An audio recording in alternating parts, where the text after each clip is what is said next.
France Inter. Ce matin, on est un petit peu emmerdé à la rédaction de France Inter. On ne sait pas trop comment vous annoncer ça. C'est difficile. Voilà, on a eu un départ. Quelqu'un de chez nous a quittés pour aller ailleurs. Pas une promotion, non, un changement de filière.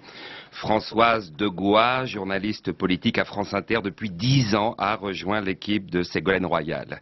Ici, elle était spécialisée du Parti Socialiste et elle a choisi de se spécialiser définitivement, d'aller sur le terrain. Bon, pour faire court, c'est comme si Philippe Lefébure, qui chaque jour dénonce les magouilles du système financier, choisissait brutalement de s'associer à Jérôme Kerviel, ou de reprendre le flambeau de Bernard Madoff.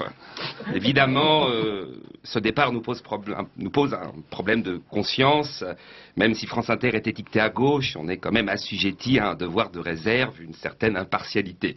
Du coup, Philippe Val, notre directeur d'antenne, a poussé une gueulante.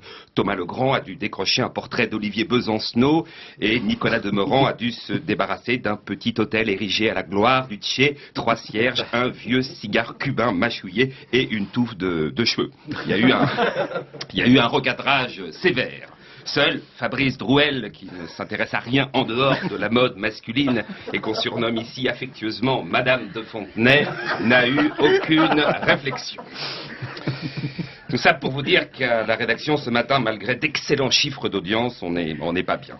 Françoise aurait dû prendre un congé sabbatique quelques semaines. En passant directement de l'écurie d'Inter à celle de Ségolène, elle jette la suspicion sur nous tous.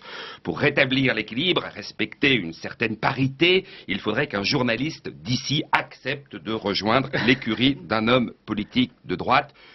Thomas Legrand chez Xavier Bertrand. Non, c'est pas bon, d'accord, j'ai compris. On est très mal.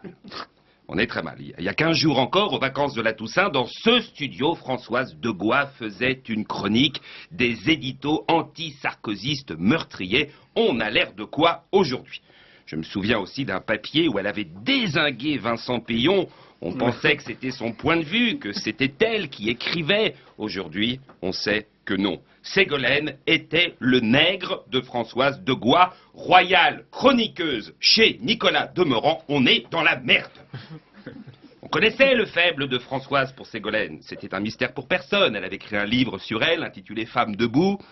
Vincent Payon prépare une suite, intitulée Femme qui s'incruste, ou Femme qui nique le travail des autres. Il hésite. On savait que Françoise était ségolâtre, mais ça restait raisonnable. Ça s'est aggravé après la journée spéciale Berlin. Elle s'est mise à parler de bravitude, elle chantait fraternité dans les couloirs.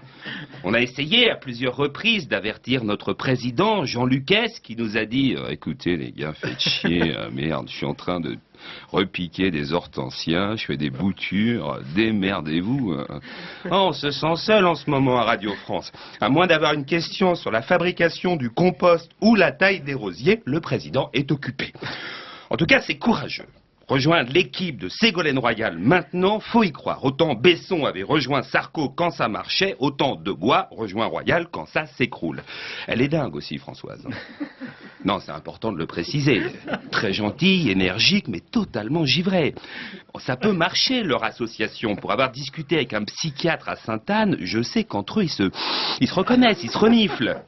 Et puis Françoise, attention, elle a un culot monstre. C'est une tête brûlée. Elle peut débarquer dans un meeting sans y être invitée, défoncer une porte, faire un doigt d'honneur au vigile. Rien ne l'arrête. Ségo et Françoise, ça va être les Thelma et Louise de la politique. Non, notre seule inquiétude ici, c'est qu'un jour, Ségolène se lasse de la Degois et qu'elle s'en débarrasse comme elle l'a fait si souvent avec ses amis, notamment l'ineffable Dominique Besnéard. Ah bah c'est comme ça que ça va finir, hein. Tu sais qu'après l'élection présidentielle, Ségo, je l'ai portée à bout de bras. Elle m'appelait, elle était en larmes. En plus, François Hollande l'avait quittée, c'était l'horreur, hein. Et dès que l'autre a débarqué, la Andrea Diez, ça a été, je te connais plus, j'ai honte de toi, c'est gravissime, hein. C'est du racisme anti-souche sur la langue. De toute façon, Ségolène, elle va finir seule, hein, comme Nora Damon dans Sunset Boulevard. C'est des métiers, quand t'as pas la mémoire du cœur, ta fin, c'est une tragédie, hein. Allez, à la semaine prochaine, Nicolas.